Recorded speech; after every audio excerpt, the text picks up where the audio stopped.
Halo anak-anak, kembali lagi hari ini kita akan devotion sebelum PH ya nak. Kita akan berdoa dulu. Anak-anak semuanya ambil sikap berdoa, kita berdoa bersama-sama. Mari kita bersatu di dalam doa. Bapa di dalam surga, terima kasih kami kembali mengucap syukur buat kebaikan-Mu Tuhan sepanjang hari sampai pagi ini Tuhan. Bapa, sebentar kami akan memulai devotion kami, biarlah kiranya firman Tuhan yang boleh kami dengarkan menjadi sukacita baru bagi kami, kekuatan baru, semangat baru bagi kami ya Tuhan. Bapa yang baik, sebelum kami memulai kegiatan pembelajaran kami yaitu PH hari ini, Kau berkati kami untuk siap mendengarkan firman Tuhan lewat devotion kami hari ini. Terima kasih Tuhan Yesus, kami berdoa dan mengucap syukur. Haleluya, amin. Oke anak-anak semuanya, kalau hari Senin yang lalu kita sudah membaca firman Tuhan ya. Anak-anak semua pasti sudah tahu firman Tuhan yang kita baca di hari Senin kemarin, yaitu tertulis di Kisah Para Rasul. Kisah Para Rasul 18 ayat 1 sampai 11, kemudian Efesus 5 ayat 16. Nah, devotion kita minggu ini bercerita tentang Paulus menggunakan waktunya untuk Tuhan ya. Jadi Tuhan itu memberikan waktu yang sama setiap harinya bagi setiap kita. Nah, jadi kalau di firman Tuhan ini berkisah tentang bagaimana Paulus memberikan waktunya untuk Tuhan gitu ya. Jadi Paulus itu melayani Tuhan. Nah, Paulus sering berpergian ke satu kota ke kota yang lainnya untuk memberitakan kabar baik, yaitu memberitakan tentang kebaikan Tuhan Yesus bagi banyak orang. Ya, jadi Paulus itu melayani setiap orang-orang. Nah, Paulus pergi ke kota Korintus. Jadi nama kotanya kota Korintus. Dan di sana ada orang-orang Yahudi yang ingin dilayani oleh Paulus. Jadi Paulus memberitakan Injil, memberitakan tentang kabar baik tentang Yesus kepada orang-orang Yahudi yang ada di Korintus. Nah, tetapi sebagian orang Yahudi itu percaya kepada Paulus. Jadi mereka ikut percaya kepada Tuhan Yesus gitu ya. Tetapi ada juga beberapa orang yang tidak percaya dengan firman Tuhan yang disampaikan oleh Paulus.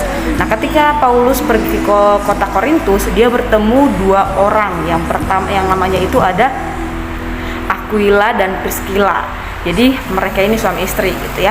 Jadi mereka juga orang yang mengasihi Tuhan Yesus. Mereka percaya kepada Tuhan Yesus. Nah, jadi Paulus berteman dengan Aquila dan Priscilla. Jadi mereka sama-sama membuat kemah di sana gitu ya. Tapi setiap hari Sabat atau setiap hari peristirahatan gitu ya, kalau kita menyebutkannya setiap hari Minggu. Jadi Paulus itu memberitakan firman Tuhan di sana. Jadi mereka melakukan pelayanan kepada orang-orang yang ada di Korintus. Jadi melayani Tuhan. Nah, Paulus ini terus setia untuk melayani Tuhan dengan memberikan kabar tentang Yesus Kristus, bahwa hanya kepada Yesus adalah jalan keselamatan gitu ya, tidak ada yang lain. Jadi Paulus itu memiliki kerinduan bahwa orang-orang yang ada di Korintus juga percaya kepada Tuhan Yesus menjadi juru selamat bagi hidup mereka ya. Nah, ketika Paulus itu memberitakan kabar baik kepada orang-orang yang ada di Korintus, bahwa Paulus berkata Yesus sudah mati untuk kita gitu ya. Yesus sudah rela mati untuk menebus dosa-dosa kita gitu. Ketika orang-orang Yahudi yang ada di sana yang dilayani oleh Paulus, mereka ada yang percaya dan ada yang tidak percaya.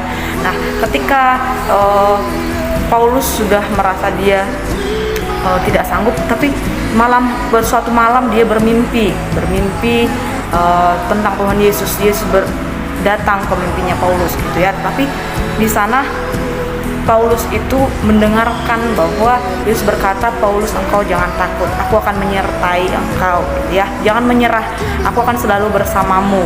Jadi ketika Yesus datang ke dalam mimpi Paulus mengatakan hal tersebut, Paulus merasa senang.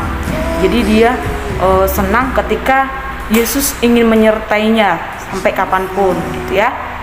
Bahwa dari situ Paulus tetap semangat untuk melayani Tuhan. Jadi Paulus tinggal di kota tersebut selama 1,5 tahun untuk melayani Tuhan. Nah, jadi buat anak-anak semua, begitulah Paulus caranya untuk memberitakan firman Tuhan di kota Korintus. Ya, untuk hari ini demikian devotion kita untuk saat ini. Kita akan tutup di dalam doa. Terima kasih Tuhan buat firman Tuhan yang kami dengarkan hari ini.